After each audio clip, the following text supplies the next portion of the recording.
former trade official Steve Gill. Steve, good to see you. So the Dems are telling POTUS that they won't pass the new USMCA over disputes of labor practices in Mexico that can hurt American workers stateside. Is this just a ploy to block the president from a win? It's kind of hard to believe anybody in Washington would be playing politics. And in this case, as you point out, both Republicans and Democrats are raising questions about the issue.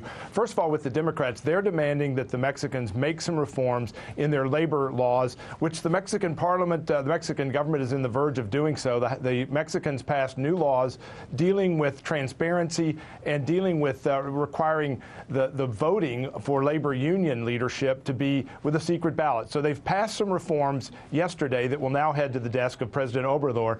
The Democrats are not yet saying whether the reforms are going to be good enough. President Trump himself is saying we need to look and see whether they will now enforce the reforms they're putting in place to determine whether or not they've done enough. But I think both the Democrats and President Trump feel like Mexico is moving in the right direction, even though they'll have to continue that progress. Then on the Republican side, you have Chairman Chuck Grassley of Iowa, who is demanding that the tariffs that President Trump imposed on steel and aluminum, both with respect to Canada and Mexico, be released completely in order for the Republicans to vote for this. Because right now we're charging taxes on imports of aluminum and steel from Mexico and Canada. They were both under the impression those would be released when a deal was done. Well, we're now at the point of getting a deal ratified, and Chuck Grassley and other Republicans are saying, fine, release the tariffs. Trump's a little slow to want to do that. So you don't think the president will play ball there? Noticeably silent lately, the Canadians, Trudeau hasn't really chimed in much about the new the USMCA. How do they play into all of this? Because there's tariffs happening on the northern side of the fence, too. Yeah, the North remembers, as we may remember from Game of Thrones, and they remember the past conflicts with the U.S.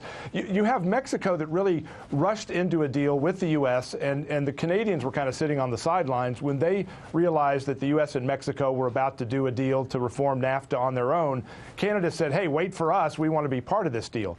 The most interesting thing, I think, with respect to Canada is there are provisions of this new NAFTA that require that if Canada starts negotiating with China and a trade deal, they have to let us know, and either party can withdraw within 6 months. They have to withdraw from the trade deal with us if they start and get a deal with China. So it's kind of a deal with the Canadians that we're saying, look, you can deal with us or you can deal with China, but you got to pick a side. And right now, Canada's picking to do a deal with us.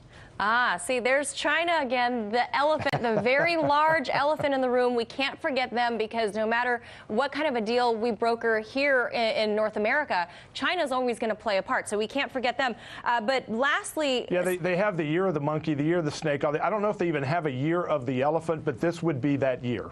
They are certainly the elephant, that's for sure. And lastly, Steve, moments ago, Pelosi and Schumer emerged from the White House saying they brokered a deal with the president for a $2 trillion infrastructure initiative. Is this a sign of future bipartisanship, or could this potentially maybe even hurt them in 2020 by cooperating with Trump? I mean, shouldn't this be a good thing? Well, the devil's in the details, and the Democrats have been seen as opposing anything or everything that Trump is for, and impeachment and investigation isn't going to win them votes, particularly the blue-collar workers, particularly in those battleground states of the Ohios, the Michigans, the Pennsylvanias, the Wisconsins in 2020. They need to show they're actually doing something, and this massive transportation and infrastructure bill would be a sign that both sides are getting something done that's going to make voters on both sides of the aisle happy. But keep in mind, as we always talk, Manila, about these trade deals and everything else, the devil is in the details. They've agreed to do an infrastructure deal. How are they going to pay for it? What does that include? What does it not include? And what regions and battleground states are going to be included and not included? Yeah, I'm excited to dig into what that deal might look like after the show today. I'm sure there's hundreds of pages to comb through, and we'll have you back to discuss the devil's work, as it were. Steve Gill, as always, appreciate your insights on this. Thank you so much. Thanks, Manila.